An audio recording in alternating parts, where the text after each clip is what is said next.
Hello, and welcome to another episode of Trust and Trade, a podcast produced by the Antitrust Law Section of the American Bar Association. Trust and Trade is a podcast for seasoned practitioners interested in deep dives into the areas of competition, consumer protection, and data privacy law, and casual listeners ready for an interesting conversation about hot-button issues in one of these fields. Each episode is presented by one of the specialty committees within the section. This episode is produced and co-hosted by the Foreign Investment and National Security Committee at the Antitrust Law Section, and kicks off a brand new series here on Trust and Trade on foreign investment. Today's episode is on foreign investment in Australia. Many countries welcome foreign investment in their domestic industries for the influx of capital it brings and the jobs it can help create, but they often have to balance those interests with national security and domestic policy concerns. The purpose of this series is to share with antitrust practitioners what you need to know about buying, selling, or merging with companies in other countries, the latest developments, applicable standards, and, as always, practice-oriented insights. Whether you're interested in investing in other countries or just advise people who do, it is paramount for antitrust practitioners to consider not only merger control, but also foreign investment and national security reviews as you or your clients eye other markets into which to enter or expand. Joining me today as my co-host is Kirsten Webb, a partner at the law firm Clayton based in Sydney, Australia. Welcome, Kirsten. Thanks very much, Anant. I'm very happy to be here. This is my first Trust and Trade podcast, and it looks like it'll be fun. Oh, we're so happy to have you. Also, my thanks to you with this topsy-turvy time difference for finding a time that worked out for everybody. But Kirsten is here to lead our discussion on foreign investment in Australia. Kirsten, who are we going to be speaking with today? Well, we're really lucky to have with us today Annalisa Heger. Annalisa is a senior advisor at the Australian Treasury, and she's had responsibility within Treasury for leading the implementation of the reforms to Australia's merger control system that were just announced by the Australian Treasurer in April of last year and passed into law on December 2024. So super new reforms and really important in their own right. But for the purposes of the FINS committee, important because of the way in which they interact with our foreign investment regime in Australia. Welcome, Annalisa. Thanks, Kirsten. It's great to be here. Excellent. Well, let's just dive right in, and perhaps picking up on what your description, Anant, of foreign investment regimes, specifically to Australia. We have a well-established foreign investment regime. It's been in place since 1975. And we, of course, welcome foreign investment. And our Foreign Investment Review Board publishes the statistics for each financial year. Looking at FY 2024, just to emphasise how welcome foreign investment is in Australia, the stats for 2024 are this. The United States is well on top of foreign countries that make direct foreign investments in Australia at 65.7 billion. Followed by Japan, coming in at 20 billion, France at 10.4 billion, Singapore at 9.3 billion, Germany 6.4 billion, Canada 6.3 billion, close run race there, the United Arab Emirates at 4.9 billion, China at 4.2 billion, Chile at 1.3 billion, and Ireland at 1.2 billion. So there's investment coming into Australia from lots of different countries around the world, but the US is by far the largest. In terms of industry sectors, the sectors which have attracted the most direct investment by value in the last financial year, and we have a tie, are the mineral exploration and development and services sector, each coming in at 54.9 billion, and daylight to third. Just to wrap up the statistics, there were 1,224 approved commercial investment proposals for investment into Australia in FY 2024. So we like foreign investment. I mentioned the foreign investment regime's been in place for around 50 years. Our competition law regime has also been in place for around 50 years. And today we're going to talk about the interaction between those two regimes generally.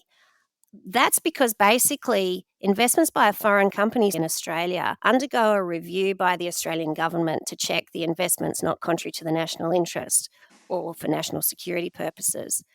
The government consults with the competition regulator in the course of undertaking the foreign investment review, and many practitioners would have experienced the interaction between foreign investment reviews of clients' transactions or your own transactions and the Competition Authority, the ACCC's informal clearance process. The reason we're talking to you today is because the informal clearance process that the Competition Authority has had in place for a really long time is being replaced by a new mandatory suspensory administrative regime. That obviously raises a lot of questions for practitioners and others as we prepare for the commencement of the new regime. And some of those questions are about the substantive and the procedural interaction between the foreign investment regime and the new competition regime. And that's what we're going to be discussing today. So to start off, practitioners will need to know the key details of the new mandatory and suspensory merger control regime, and they need to factor them in together with the mandatory foreign investment approvals when planning transactions that have any kind of connection with Australia. So I think we should start with a quick outline of the key features of the new regime. Annalisa, how about you take us through those key features? Yeah, thanks, Kirsten. That's a great question. So the reforms introduced by the Treasury Laws Amendment Mergers and Acquisitions Reform Act in 2024 represent the biggest change to Australia's merger settings in 50 years. The reforms will deliver a merger control system that will be faster, simpler, and more transparent. And the Australian Competition and Consumer Commission will have stronger powers to better target and scrutinise transactions that are likely to increase the cost of living for consumers and harm other businesses, making the economy less productive. That sounds like a big change in concept. How's that new system going to differ from the current approach, Annalisa? Well, from the 1st of January 2026, a new mandatory and suspensory administrative merger control system will replace the current voluntary approach, with the ACCC as the expert first instance decision maker. So mergers and acquisitions that meet certain monetary thresholds will be required to notify the ACCC and wait for approval before the acquisition can be put into effect. So that is a big change. Our listeners who are familiar with the Australian previous regime will know that merger control is has been and still is, for the moment anyway, voluntary rather than a mandatory scheme, as you've just outlined, Annalisa, and with the court, I suppose, as the ultimate decision maker. So that sounds like a really significant change. You mentioned, Annalisa, that the reforms will deliver a system that's going to be faster. Faster regulatory review is always music to the ears of pretty much anybody, except perhaps the lawyers, I'm not sure. How will the new system be faster? So there will be statutory timelines for the ACCC to undertake its merger review, and this is not something that we have today. So the ACCC will have up to 30 business days to undertake a Phase 1 review, with the option of a fast-track determination if no concerns are identified within 15 business days. If, during the Phase 1 period, the ACCC is satisfied that the acquisition could substantially lessen competition in any market, it may undertake an in-depth Phase 2 review of up to 90 business days. To put that in context, the statutory timelines for the ACCC will mean that, including the ACCC's current informal pre-assessment process, Phase 1 will reduce from an average of 75 days to 30 days, which is about a 60% reduction. The total of Phase 1 and Phase 2 will reduce from an average of 192 days to 120 days, and that's a 37% reduction. Well, they sound like super good stats, Annalisa, and we'll all be looking carefully and closely when the new regime starts to see how it operates in practice. What about extensions to those time periods, though? Yeah, so extensions are only available under certain limited circumstances, such as when the notifying parties seek and the ACCC agrees to an extension to the timeline, or if they have not responded to a compulsory information gathering notice within 10 business days. Clear review timelines are an important procedural safeguard and will assist merger parties in transaction planning and also interested stakeholders to engage with the ACCC's review.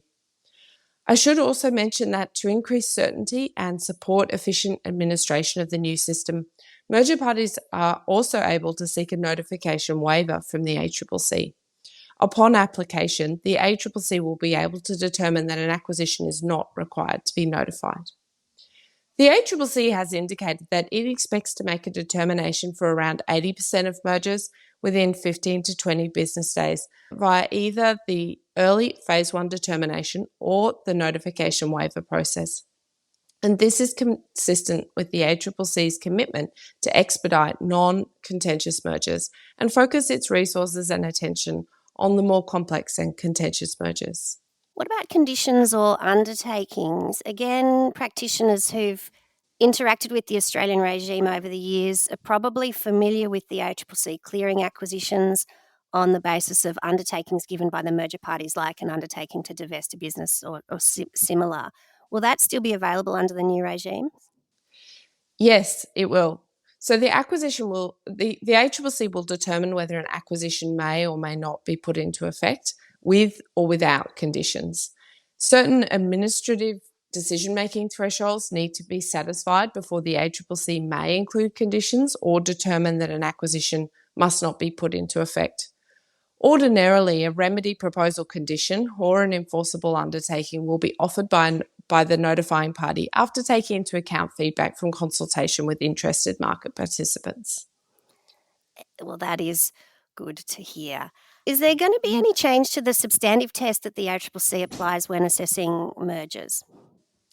So the risk-based competition test applied by the ACCC is whether the acquisition would, in all the circumstances, have the effect or be likely to have the effect of substantially lessening competition in any market. This is broadly consistent with the existing approach in Australia. But the reforms do introduce two additional changes. Firstly, the reforms clarify that a substantial lessening of competition for these purposes can result from creating, strengthening, or entrenching a substantial degree of power in a market. This change emphasises the importance of considering the competitive structure of the market in the context of the overall assessment of the effects of the merger on competition. And secondly, to ensure effective review of serial acquisitions, the combined effect of acquisitions within the previous 3 years by the acquisition parties may be considered as part of the review of the notified acquisition. So that's very much squarely a competition test. Advisors around the world are quite interested in the extent to which competition authorities consider other matters or the overlap between foreign investment reviews and competition reviews. Are there any public interest or similar considerations that the ACCC could take into account when assessing a transaction under the new regime? So the ACCC will also have the power to approve mergers that are of net public benefit to the Australian community. So that is, if the public benefits that are likely to result from the merger outweigh the likely public detriment. This recognises that the Australian economy, like many economies around the world, is undergoing significant structural shifts, including the rise of the care economy, rapid transformation to net zero, and the growth of the digital economy. Allowing the ACCC to consider whether an otherwise anti-competitive merger would be of net public benefit is important as our economy responds to these challenges. That is good to hear. And we've seen some transactions already under the existing system that have relied on that public interest or public benefit aspect of our current law. What about review of the ACCC decisions since we're moving to an administrative regime? How's that going to work? Yeah, so this is one of the biggest changes as a result of the merger control system, in that we are moving to an administrative rather than judicial enforcement model. So the ACCC's merger determinations will be subject to expert review by the Australian Competition Tribunal. The tribunal, with its independent economic, business and legal expertise, will improve the quality and consistency of ACCC decisions and also promote good decision-making by the ACCC based on sound economic and legal principles. The tribunal is an important procedural safeguard and promotes the integrity of the merger system. Probably, and this is me speaking as a practitioner with some years of experience, whenever there's a change in law, you can't then draw upon your years of experience. You're starting from ground zero. And so whatever information is available about the new regime is really important for us to work out how it might apply and how it is being applied. What information is going to be publicly available under the new regime about notified acquisitions? Because we're all going to be watching that very closely? So transparency is one of the key principles associated with the new system. And to facilitate transparency and predictability, the ACCC will maintain a public register of notified acquisitions, including timelines and its reasons for determinations. This will also shape the boundaries of merger control over time. As you've highlighted, Kirsten, the body of previous determinations, including the economic and legal reasoning, that development of that body will help to guide stakeholders. Excellent. And no discussion of a regime, new or otherwise, would be complete without wrapping up almost with what happens if you breach the new regime. What are the consequences? So there are penalties. Penalties will apply for failure to comply with the requirement to notify, breach of the requirement to suspend completion of an acquisition pending the ACCC's approval, and also for providing false and misleading information. Not that anybody will ever be in that territory, of course. So the new regime takes effect from 1 January 2026. Parties to potential mergers will be planning their, or acquisitions will be planning their transactions. And it sounds like it could be a bit complicated for transactions that might be planned or negotiated from here on in, but might not close before the new regime takes effect. How is all that going to be taken into account or addressed? Yes, so as I mentioned earlier, the reforms do represent the biggest change to Australia's merger setting in 50 years to promote competition, protect consumers, and provide greater certainty by streamlining the approvals process. We recognise that it is a transition, and to facilitate a smooth transition to the new system, merger parties will be permitted to voluntarily notify and opt in to the new mandatory and suspensory system from the 1st of July this year. To also reduce the burden on businesses and the ACCC, businesses that have received informal clearance or been granted merger authorisation under the current approach between the 1st of July this year and the 31st of December this year will be exempt from notification, provided that the acquisition is put into effect within 1 year of the ACCC's determination. Finally, to further support smooth transition in the initial years, Section 50 of the Competition and Consumer Act, which is the current prohibition against anti-competitive mergers and acquisitions, will be retained for non-notifiable or non-notified acquisitions. All right, so that's been a great overview, Annalisa, of the new merger control regime. So let's move now to the foreign investment regime and discuss the way in which it operates and that the two regimes might interact. Perhaps just to start, can you take us quickly through the key features of the foreign investment regime? Sounds great. Thanks, Kirsten. So Australia's foreign investment review framework strikes a balance between facilitating investment and also protecting Australia's national interest. The Foreign Acquisitions and Takeovers Act 1975 and the Foreign Acquisitions and Takeovers Fees Imposition Act in 2015, along with their associated regulations. And those acts, as you've just said, have been in place for longer than many people's lives, and the system is sort of quite well established, I think, in that there's mandatory notifications under the Foreign Investment Review Scheme, and we're now going to have new mandatory notifications under the merger scheme. Is that a valid similarity? Yeah. So the foreign investors are required to notify the Treasurer of proposed investments that meet certain criteria.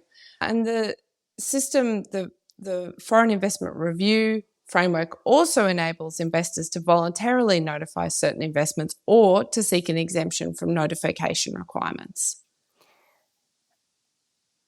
That to that extent, I guess there's a similarity between the foreign investment scheme and the new merger scheme, but the decision maker is, of course, very different under the foreign investment scheme to the ACCC. Can you just take us through those differences, please? Yeah, so under the foreign investment regime, the Treasurer is the decision maker. So when making foreign investment decisions, the Treasurer is advised by the Foreign Investment Review Board, a non-statutory advisory body which examines foreign investment proposals and advises on the national interest implications.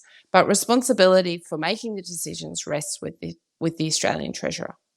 So the Treasurer has the power to prohibit these investments or apply conditions to the way that they are implemented to ensure that they will not be contrary to our national interest or national security, as the case may require. And you took us through the test the ACCC applies, which is the competition test, perhaps with a public benefit test for some transactions. What's the test that the Treasurer applies when considering foreign investments? So Australia's foreign investment framework operates according to a negative test, meaning that there is a presumption that investment proposals should proceed unless they are found to be contrary to the national interest or to national security. Almost all investment proposals are approved. About 40% are approved subject to conditions. And conditions are more often imposed on larger investment proposals and on investment proposals in sectors with national security implications. And we went through, you had some good stats on how the new merger control regime should deliver faster decisions than the current voluntary regime. And the goals of the new merger regime are said to be faster, simpler, and stronger. Have there been any changes to the foreign investment regime, perhaps in parallel with the development of the new merger control regime, with similar goals? Yeah, so that's a great observation. On the 1st of May in 2024, so approximately 1 month after the Treasurer announced the merger control reforms, the Treasurer announced changes to the foreign investment framework to do three things. Firstly, to put in place more robust arrangements to scrutinise complex and higher risk investment proposals. Secondly, to speed up approvals for known investors who are making investments in non-sensitive sectors and who have a good compliance record. And thirdly, to provide additional transparency on how the screening process works and which sectors will attract greater scrutiny. So these changes are to ensure the balance of economic benefits and security risks in foreign investment are appropriately considered. And a stronger risk-based approach will enable low-risk capital to flow quickly into Australia. So now let's get into how the two regimes might interact or not, or operate in parallel, which is relevant, I think, as a practitioner doing merger control work in Australia, and many of our listeners will be interested in the interaction with an existing mandatory foreign investment regime and a new mandatory merger control regime. Yeah, so the two regimes will continue to operate independently. This is because there are different considerations taken into account in undertaking the reviews, as well as different decision makers.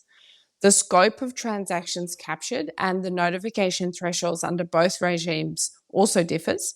So a transaction that is notifiable under one regime may not be notifiable under the other, although there will be transactions that will overlap and be notifiable under both regimes.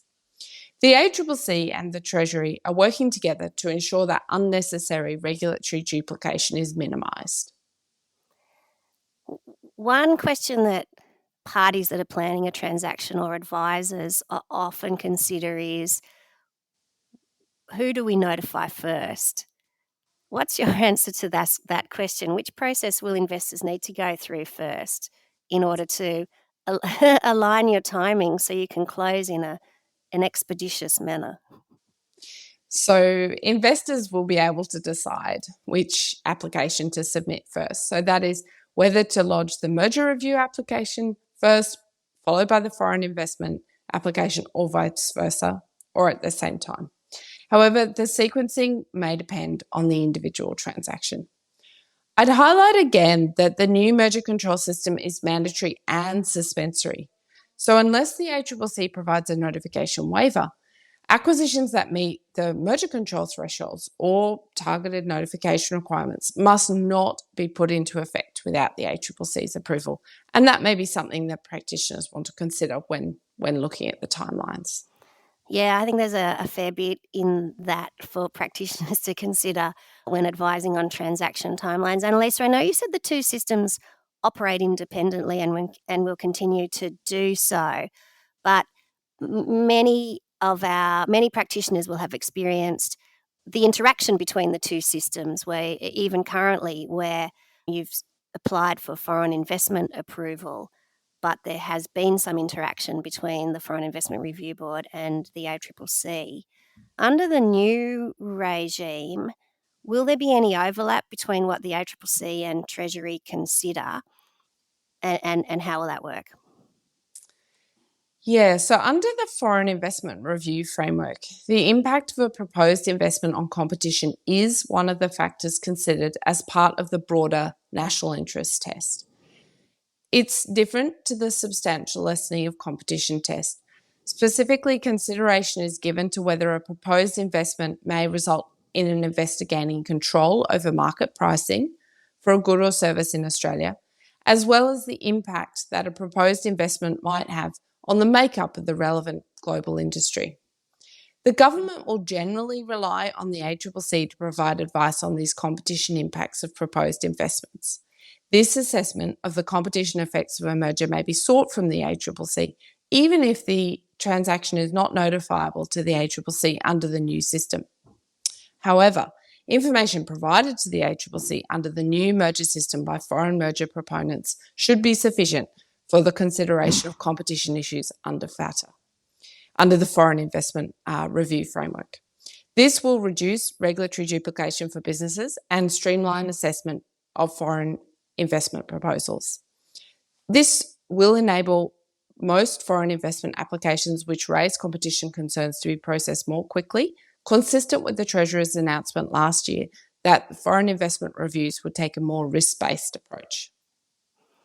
So because the competition consideration that the Treasury takes into account isn't changed, and there sounds like there will continue to be interaction between Foreign Investment Review Board and Treasury and the ACCC on that aspect, practitioners and merger parties will have to take into account the interplay between the two regimes, and in particular, the information that you provide to each authority and the timing of your applications.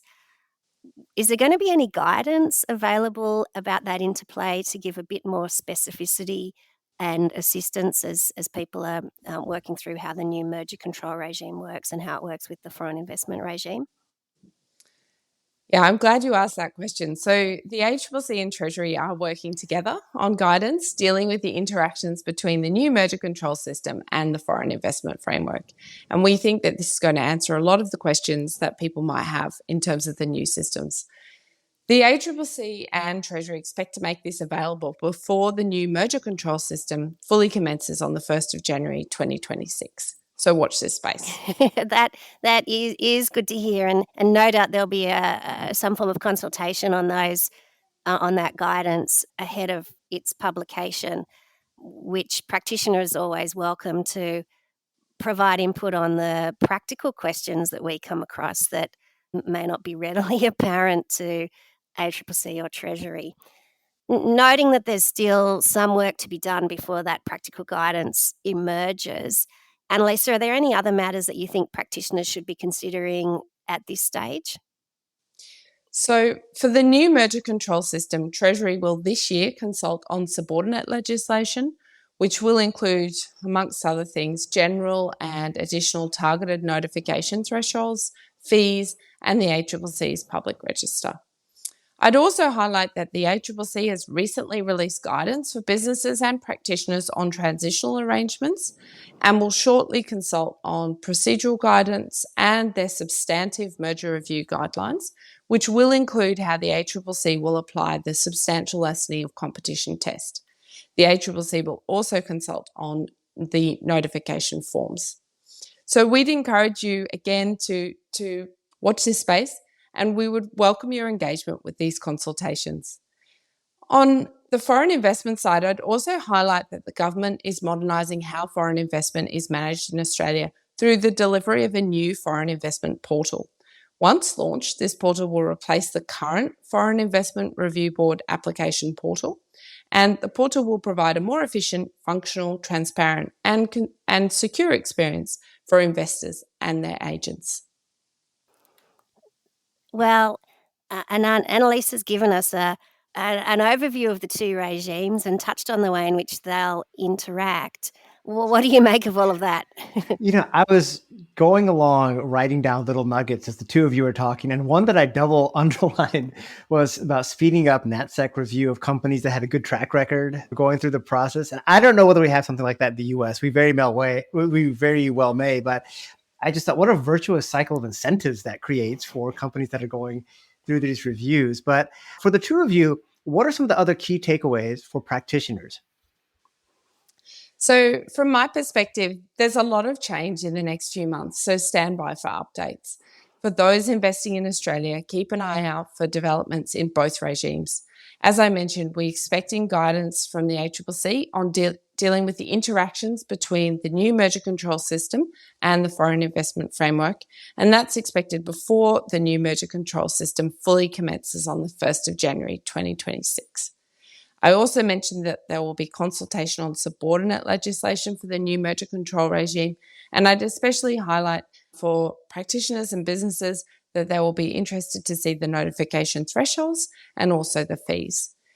The ACCC will itself be consulting on its substantive guidelines and its procedural guidelines. And finally, again, I'd highlight the launch of the new foreign investment portal because I think it really will help provide a more efficient, functional, transparent, and secure experience for investors and their agents. And from my perspective, there's a lot of practical detail that's still to be worked through. So everybody, as Annalisa says, watch this space, and maybe we'll need to do another podcast in the second half of the year when that detail has become available. But for me, once the new merger control regime commences and the foreign investment streamlining is done, I really do hope that both regimes deliver on the objective of faster, simpler, and stronger for reviews and hopefully approvals for investment with a connection in Australia. We can definitely do a follow-up on this issue once the new regime goes into effect. Thank you, Kirsten and Annalisa, for this comprehensive guide for anyone thinking about acquiring or investing in an Australian company. To our listeners, be sure to subscribe on your podcast platform of choice, and we'll see you next time on Trust and Trade.